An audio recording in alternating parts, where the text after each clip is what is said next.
Hello, and welcome to this edition of Takeaway Tuesday.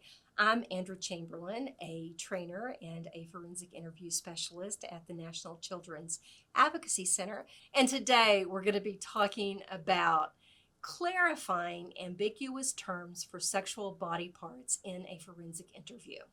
We all know that when it comes to investigating or prosecuting child sexual abuse cases, there is a certain level of detail that is required.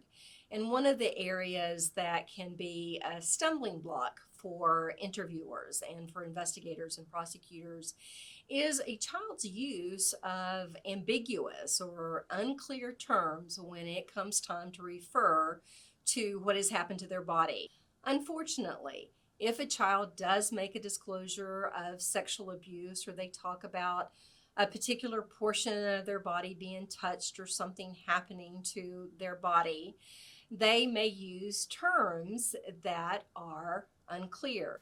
It truly is the rare child that will talk to us and say, "Oh, he or she touched my vagina or my penis." But because children, not understanding our need for clear terms, will often use ambiguous terms or terms that are unclear and we really don't understand what they're talking about. So when we think about ambiguous terms, there's ambiguous terms that are real familiar and that we hear fairly often. And the question then becomes, and this is certainly something to talk with your prosecutor about, if a child uses a term that a quote reasonable layperson would recognize, such as gina or dick, would that be sufficient? A lot of interviewers say no. My prosecutor is wanting me to clarify that term. And it's like, okay.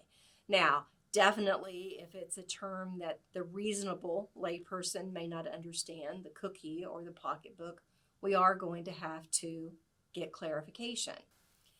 Our problem as interviewers becomes, how do we go about getting this clarification?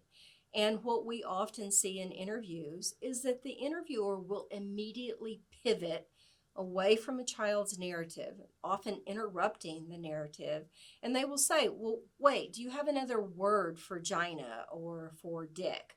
Or where is that located on your body?" And what we've essentially done when we interrupt a child's narrative, when we pivot away to something that's more important to us, that we disrupt that child's memory recall process. And which may result in us ultimately getting less information.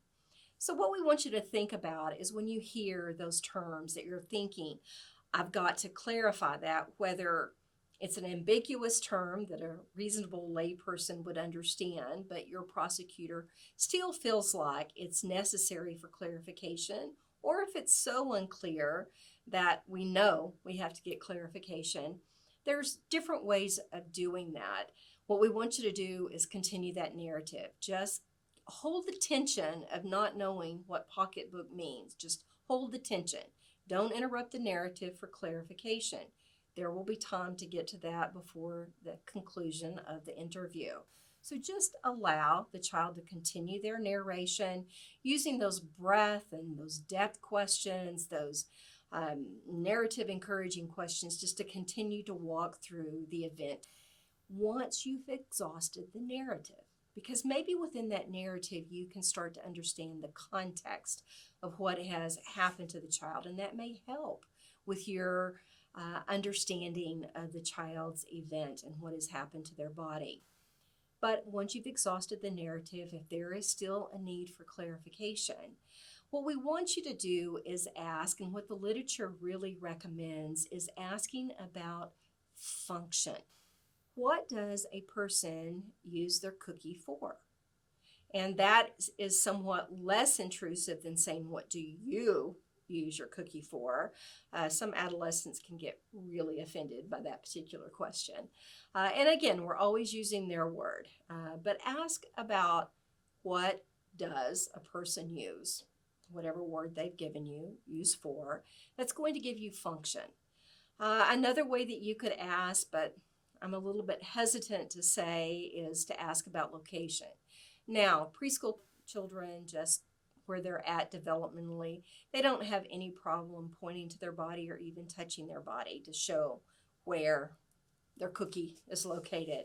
I think that's a little bit more intrusive when you get to school age children or adolescents. They find that a little bit, I think, sometimes disconcerting. So, function.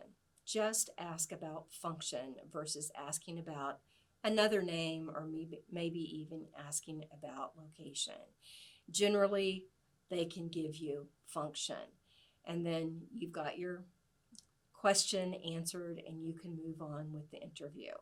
So, thinking again about what this means for you and I as interviewers, have a discussion with your prosecutor and understand if it is a term that a reasonable layperson would understand, do you need clarification? If it is absolutely unclear, or if your prosecutor says, yes, I know most people would understand that term, but for our jurisdiction, we do need clarification, ask about function. And ask in such a way that it's what does a person, what does a girl use their cookie for? Or, then it becomes often clear and children can give us that information. If you'd like more information, please check out calio.org. Also look at the NCAC Virtual Training Center for different webinars and seminars that have been recorded with experts in the field. And as always, if you have any questions or comments, please email me at the link below. Thanks and have a great day.